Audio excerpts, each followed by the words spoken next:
صباحكم الله بالخير. يوم جميل مثل ما انتم شايفين من البلكونه من هني، واليوم يوم جميل لأنه يوم 26 فبراير يوم التحرير. فتونا قاعدين قبل شويه، الحين الساعه 10:30 الصبح. الجو حلو برا، درجه الحراره نفس ما توني شفتها 11 درجه مئويه، فالجو جدا جميل.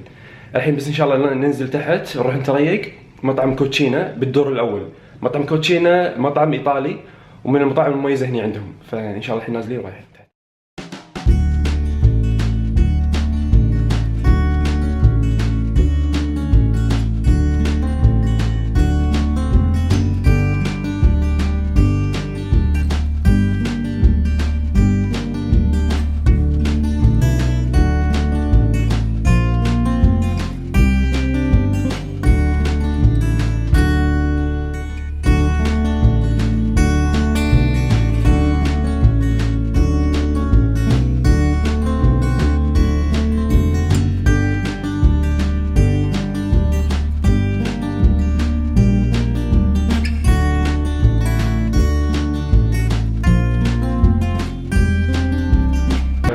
بما ان اليوم جمعه، فرايحين الحين ان شاء الله نصلي صلاه الجمعه. واخترت لكم مسجد يعتبر من التحف المعماريه بالكويت، هو مسجد فاطمه منطقه عبد الله السالم.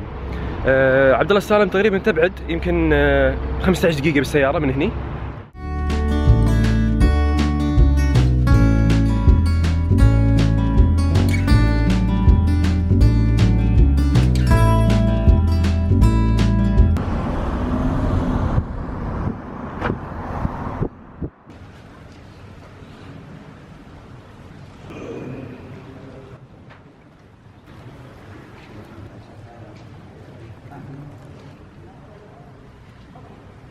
الحمد لله خلصنا صلاة بهذا المسجد الحلو، والحين ان شاء الله رايحين نتغدى بمطعم دار حمد على شارع الخليج.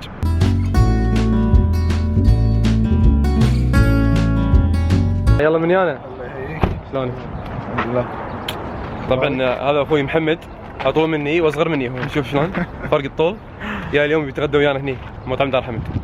قبل لا تجون المطعم انصحكم تدقون عليهم على رقم تليفونهم، راح احط لكم تحت علشان تشوفون اذا كان الحجوزات كانت فل ولا لا، لان اغلب الوقت يكون الحجز فل، فلازم تدق عليهم وتاكد وتحجز.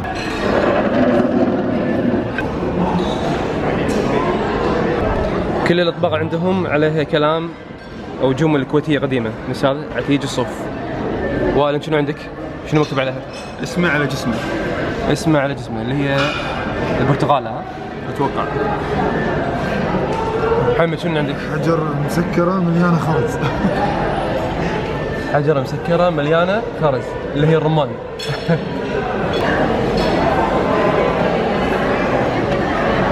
طلبنا مشاوي دار حمد يكفي تقريبا من شخصين إلى 3 أشخاص، ومكبوس الدياي، وعندهم السلطة اسمها سلطة دار حمد، هم معاها الروب والحمص.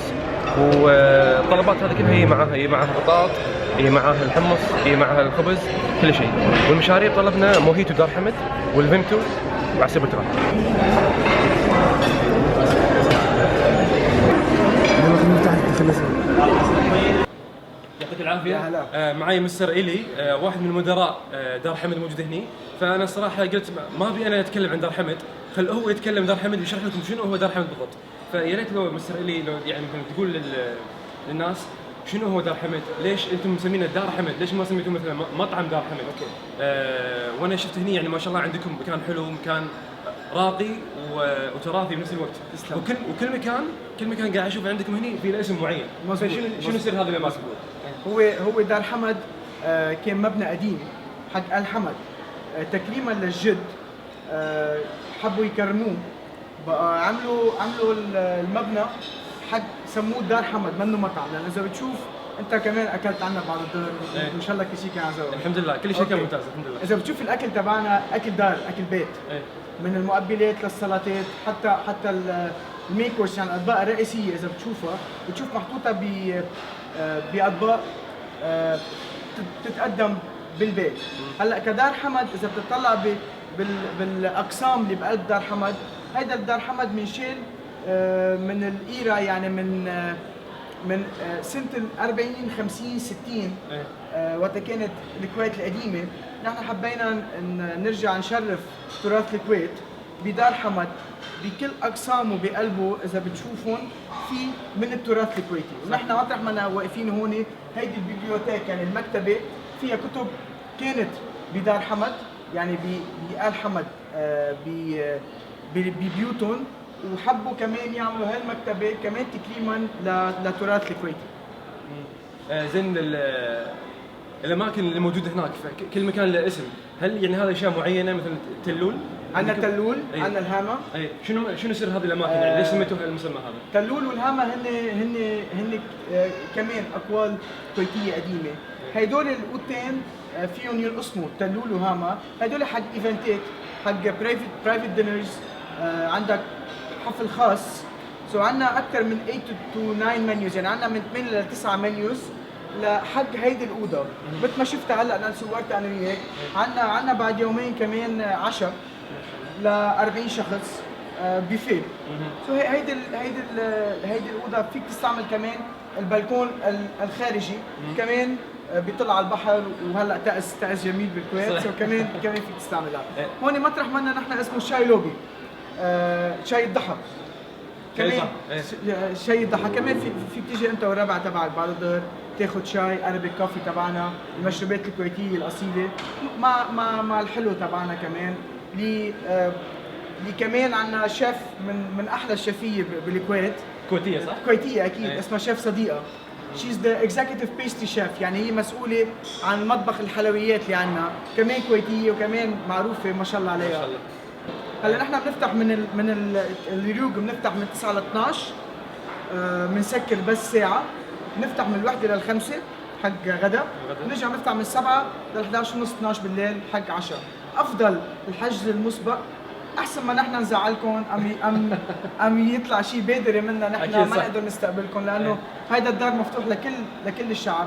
بس اوقات بتعرف اذا محل مفول ما فيك تستوعب اكثر. صح اكيد. الله يعطيك العافيه.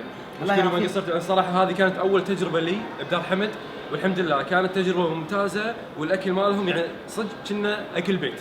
الله يعطيك العافيه. شرفنا. يا هلا فيك، يا هلا فيك، شرفتنا. الحمد لله التجربه كانت جدا ممتازه. طبعا دار حمد هو مطعم حلو حق الواحد اللي يدور الاماكن الراقيه. مثل ما انتم شايفين الاسعار شوي مرتفعه، يعني مو اي واحد يدور شيء رخيص يروح دار حمد، لا السعر مرتفع. فالنشاط الجاي اللي بنسويه ان شاء الله الحين راح اخلي لكم مفاجاه ان شاء الله، راح تعرفونها بعد شوي. شوف سبحان الله، ايش رايكم بالصدفه؟ احد المتابعين ابو خالد ما قصر الصراحه، وطرش لي صوره يقول ان صاحبه قاعد بنفس الوقت اللي انا كنت قاعد فيه دار حمد، ومصور صوره وانا طلعت موجود فيها. شوف هذا انا، هذول الاخوان اثنين.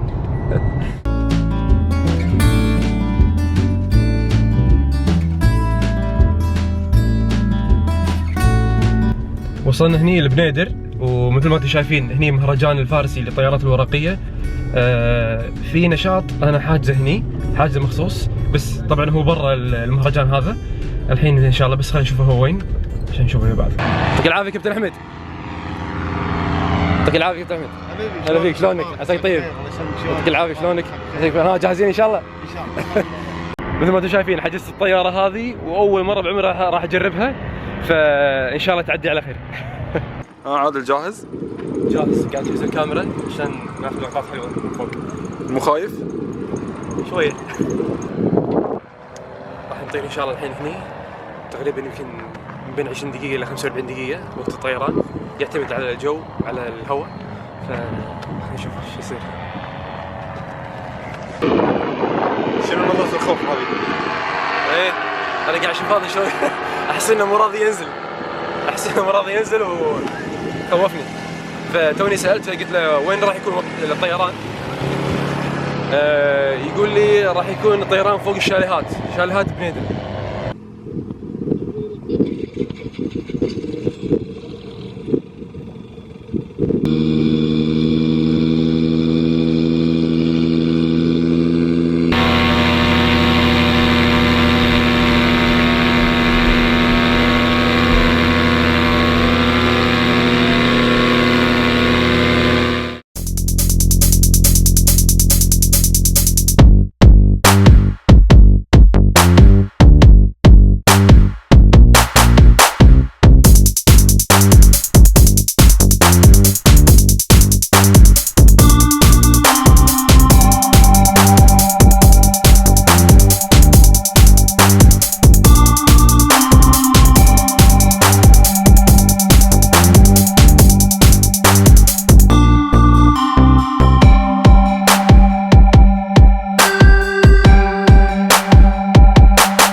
ايش رايكم بس؟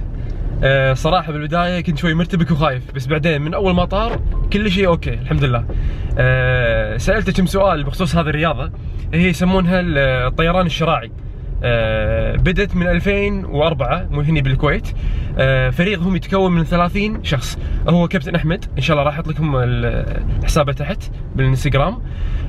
إن شاء الله بس توصلون هني مثلا أو تبون تجربون هذا الشيء تقدرون تحاكونه إن شاء الله.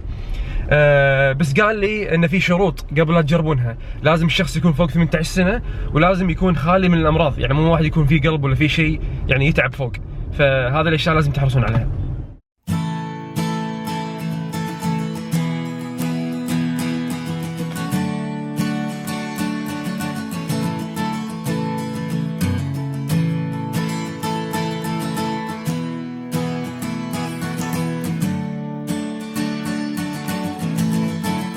طبعا البرج التجارية تابع للشركة التجارية العقارية، نفس الشركة المالكة حق فندق سيمفوني. وعندهم مشاريع حلوة خاصة بأصحاب المشاريع الصغيرة. يأجرون محلات على قد الشباب اللي توهم بادين مشاريعهم الخاصة الصغيرة وعلى قد الميزانية اللي عندهم.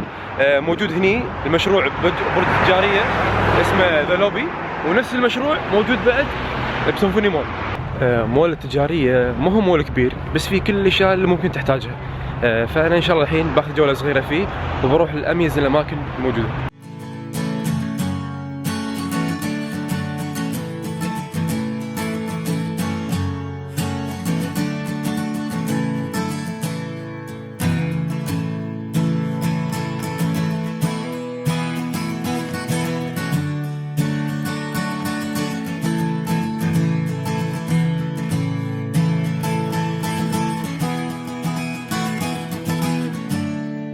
ذا لوبي اللي قلت لكم عليه، شركة تجارية.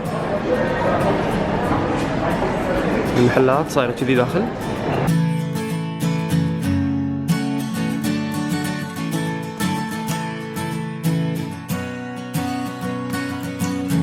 اليوم عازمين عادل رفيجي على العشاء السمين، صديقي من أيام الدراسة. شلونك عادل؟ شنو مشتهي اليوم؟ مشتهي برجر، صار يومين ما اكل. يلا اليوم عشان برجر اليوم. نوينا نتعشى الحين بارك برجر، الفرع الوحيد الموجود بالكويت برج التجارية.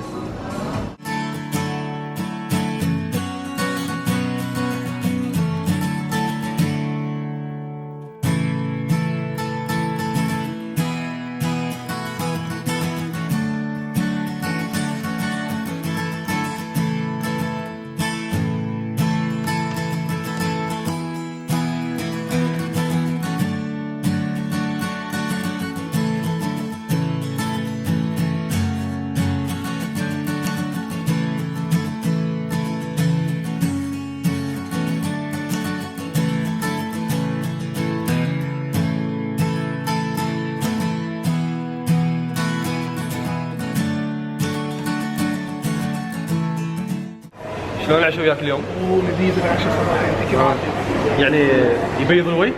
اكيد يبيض الوجه، ما تشوف الوجه نور خلاص من الاكل. وائل رايك؟ ممتاز والله.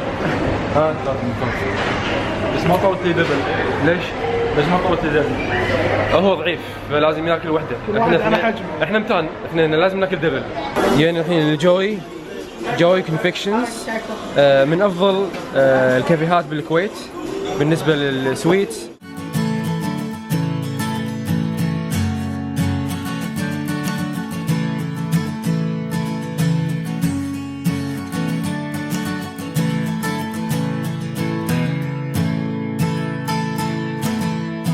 الصراحة ما اقدر اتحمل اكثر من كذي.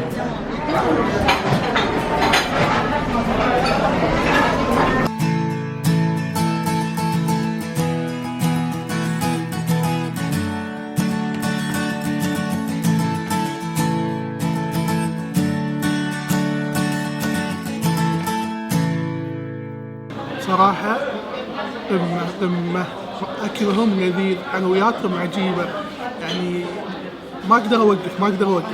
بعد التصوير هم بكمل بعد.